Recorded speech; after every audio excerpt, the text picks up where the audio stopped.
شادی سات خیریت کے نپٹ گئی تھی۔ مہمانوں کی واپسی کا سلسلہ شروع ہوا تو شامل اور گلناز نے بھی اجازت چاہی۔ سیرت اپنا سامان پیک کر رہی تھی۔ زہرا نے اسے اور ہانیہ کو بہت سے تحائف دیے تھے۔ وہ اب بھی امبر کے ہی کمرے میں ٹھہری ہوئی تھی۔ امبر بھی صبح آ کر اس سے مل کر چلی گئی تھی۔ اسے اس گھر کے سبھی لوگ اچھے اور مشفق لگے تھے سوائے رافع کے۔ وہ پتہ نہیں ایسا کیوں تھا، جلد غصے میں آ جانے والا، کٹور سا، یا شاید سیرت کے ساتھ ہی اس کا یہ رویہ تھا، وہ سمجھ نہیں پائی تھی، مگر اس کے رویوں سے دل برداشتہ ضرور ہوئی تھی۔ میں آئے کمین، دستک کی آواز کے ساتھ ہی یہ کلمات اس کے کانوں سے ٹکرائے تو وہ ڈر کر پیچھے مڑی۔ رافع نرم سی مسکراہٹ چہرے پہ سجائے دہلیز پر کھڑا تھا۔ سیرت کو اپنا وہم لگا، ابھی ہی تو وہ اس کے بارے میں سوچ رہی تھی اور اگلے پل وہ یہاں سچ مچ کھڑا تھا۔ بنا کوئی رد عمل ظاہر کیے وہ یک ٹک اسے دیکھ رہی تھی۔ رافع کو ایک بار پھر اس کی بدحواسی نے بیزار کیا، مگر اپنی کیفیت کو اپنے اندر ہی دباتا ہوا وہ کمرے میں آ گیا۔ میں آپ سے معذرت کرنے آیا ہوں اپنے اس دن کے رویے کے لیے۔ آپ اتنے دور سے میری بہن کی شادی میں شرکت کے لیے آئی۔ آپ ہماری مہمان تھیں، مجھے ایسا نہیں کرنا چاہیے تھا۔ پلیز آپ میری معذرت قبول کر لیں اور یہاں سے خوش ہو کر جائے۔ وہ کچھ ساریہ کے سمجھانے پر کچھ خود بھی شرمندہ ہو کر یہاں آیا تھا۔ مقصد بس یہی تھا کہ وہ خود کو اچھا میزبان ثابت کر دے، جبکہ اب وہ یہاں سے جا ہی رہی تھی تو۔ سیرت کو اس کا نرم لہجہ اور باتیں چونکا گئی، اس کی بدگمانی لمحوں میں ہوا ہو گئی۔ کوئی بات نہیں، آپ معذرت نہ کریں، میری بھی غلطی تھی، مجھے برا نہیں لگا۔ اس نے فوراً رافع کو مطمئن کر دیا۔ ایک بھولی بسری مسکراہٹ اس کے لبوں پر آ ٹھہری۔ رافع اسے دیکھ کر رہ گیا۔ فیروزی رنگ کی قمیض پر آسمانی سفید آنچل اپنے گرد پھیلائے، گلابی چہرے پر بائیں طرف جھولتی لٹ اور ابھرے ہوئے عارضوں پر کھلتی لالی سے اس کے لبوں سے کے کناروں پر بھٹکی ہوئی مسکراہٹ، وہیں توجہ جذب کرتا حسن۔ رافع کو لگتا تھا وہ کنارے کھڑا بھی ڈوب رہا ہے۔ Thanks, goodbye. دل میں اٹھتی برقی لہروں سے گھبرا کر وہ بمشکل یہ الفاظ ادا کرتا پلٹ گیا۔ یہ بس اس کا بے تحاشا حسن ہے اور کچھ نہیں۔ اس نے خود کو باور کروایا اور خود کو کہیں اور مصروف کر لیا۔ واپس آ کر ہانیہ بیمار پڑ گئی تھی۔ اسے شاید ماحول کی تبدیلی راس نہیں آئی تھی۔ ان دنوں وہ سیرت کو ساری رات جگاتی، کبھی پانی مانگتی تو کبھی اس کے سر میں درد ہونے لگتا۔ نتیجتاً 2 دن سے سیرت بھی بیمار پڑ گئی۔ نیند کی کمی نے اسے بے حال کر دیا تھا۔ شدید نزلہ اور ہلکی حرارت بھی ہو رہی تھی۔ گلناز نے اس کی طبیعت کے پیش نظر ہانیہ کو اپنے پاس سلا لیا تھا۔ شامل نے ان دونوں کے بے خبر ہونے کی یقین کر لینے کے بعد کمرے سے قدم باہر نکالے تھے۔ ان کا رخ سیرت کے کمرے کی جانب تھا۔ وہ بھی شاید دوا کھا کر لیٹی تھی۔ اونود کی حالت میں وہ تکیہ سینے سے لگائے نڈال پڑی تھی۔ شامل کی تو آج دل کی مراد برائی تھی۔ آہستہ سے دروازہ بند کر کے وہ اس کے برابر پلنگ پر آ کر لیٹ گئے۔ اس کے سوئے ہوئے روپ میں عجیب مقناطیسی کشش تھی۔ 2 آوارہ لٹیں پیشانی سے رخساروں تک جھول رہی تھی۔ بے اختیار انہوں نے ہاتھ بڑھا کر اس کی ایک لٹ کو سنوارا۔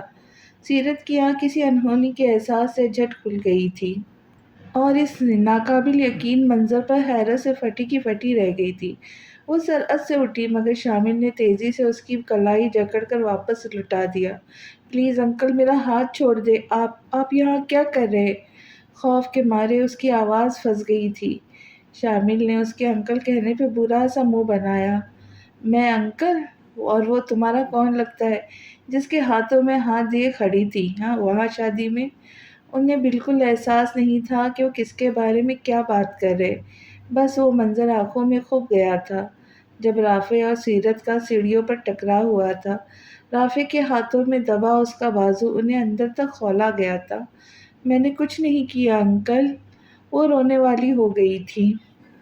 ہاں جانتا ہوں، بہت بڑی ہو گئی ہو، جوان ہو گئی ہو، آ گیا ہے تمہاری آزادی کا پروانہ۔ انہوں نے اس کی بات انسنی کر کے خاکی لفافہ اس کے سامنے لہرایا۔ سیرت نے ناسمجھی سے انہیں دیکھا۔ لیکن یاد رکھنا، میری بات نہیں مانی تو ایک پھوٹی کوڑی نہیں ملنے دوں گا، پھر چاہے ساری جائیداد ٹرسٹ میں چلی جائے، آخر اتنے سال تمہیں یہاں رکھا ہے، کھلایا پلایا ہے، کچھ تو حق بنتا ہے میرا بھی تم پر۔ انہوں نے لفافے پیچھے کرتے ہوئے خباثت سے اس کی تھوڑی کو چھوا۔ سیرت کی نظر بس لفافے پہ جم گئی تھی۔ اس کی چپ کو شاید اس کی رضامندی سمجھے تھے، جبھی ہنستے چلے گئے۔ اپنی گل ماما کو بتانے کا سوچنا بھی مت، کیونکہ انہیں تو مجھ سے بھی زیادہ انتظار ہے اس لفافے کا، سمجھ گئی نا؟ ایک بار پھر اس کے چہرے کو چھو کر وہ لفافہ جیب میں ڈالتے ہوئے باہر نکل گئے تھے، اور سیرت جہاں کی تہاں کھڑی رہ گئی۔ سچ تو یہ تھا کہ اسے ان سب سے زیادہ انتظار تھا اس وقت۔ ایک یہی وہ دروازہ تھا جسے کھول کر وہ اس بدزار شخص کے بہت سے دور جا سکتی تھی، مگر اس کی قسمت نے یہاں بھی اس سے کھیل کھیلا تھا۔ اب وہ اپنی ہی چیز کو حاصل کرنے کے لیے اس شخص کی منت کرتی پھریں گی جس کے سائے سے بھی وہ بچنا چاہتی تھی۔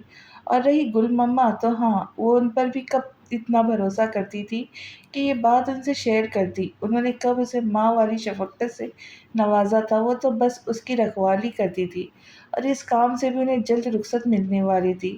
وہ آج پھر اپنے مرحوم والدین کو یاد کر کے بے تحاشا روئی تھی، جن کے سائے رحمت سے نکل کر وہ سالہ سال سے اجنبیت کی دھوپ میں جل رہی تھی، اور اب شاید ہمیشہ جلنے والی تھی۔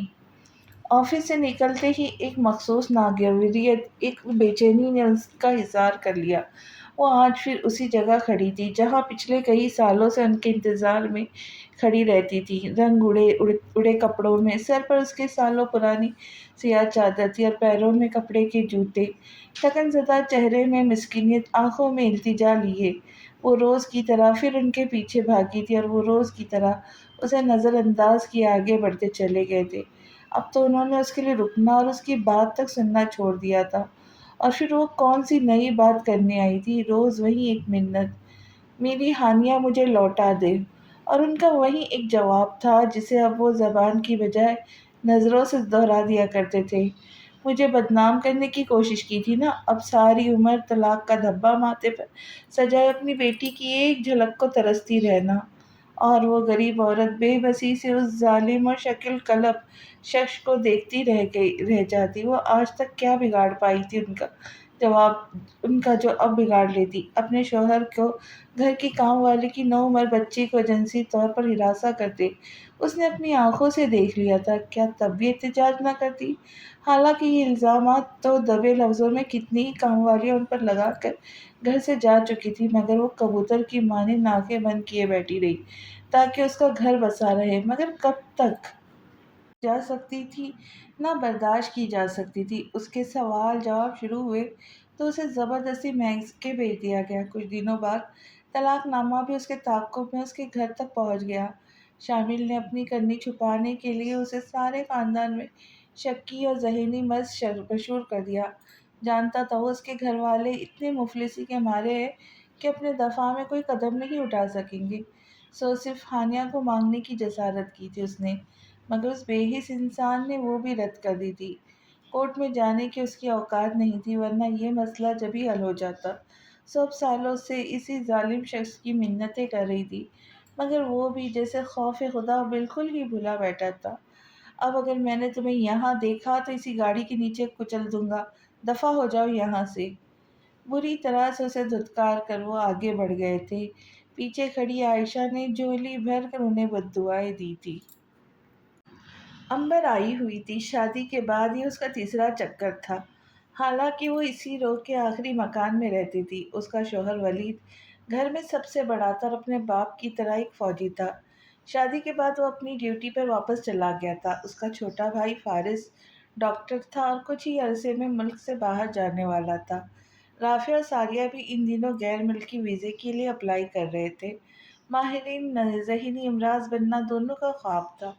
زہرا خاتون کی سمجھ میں نہیں آ رہا تھا کہ کس طرح اسے روکے۔ وہ اس کی شادی کر دینا چاہتی تھی، مگر وہ اس موضوع پر بات تک نہیں کرتا تھا۔ امبر نے شادی کے دنوں سے اب تک اس کے کان کھا لیے تھے، کیونکہ اسے سیرت ازد بھا گئی تھی۔ وہ کسی بھی طور اس سے دستبردار ہونے کو تیار نہیں تھی۔ زہرا پر دوہری مصیبت آن پڑی تھی، ایک تو بیٹا ہاتھ نہیں آتا تھا، دوسرے وہ گلناز سے بات کرتے ہوئے جھجک رہی تھی۔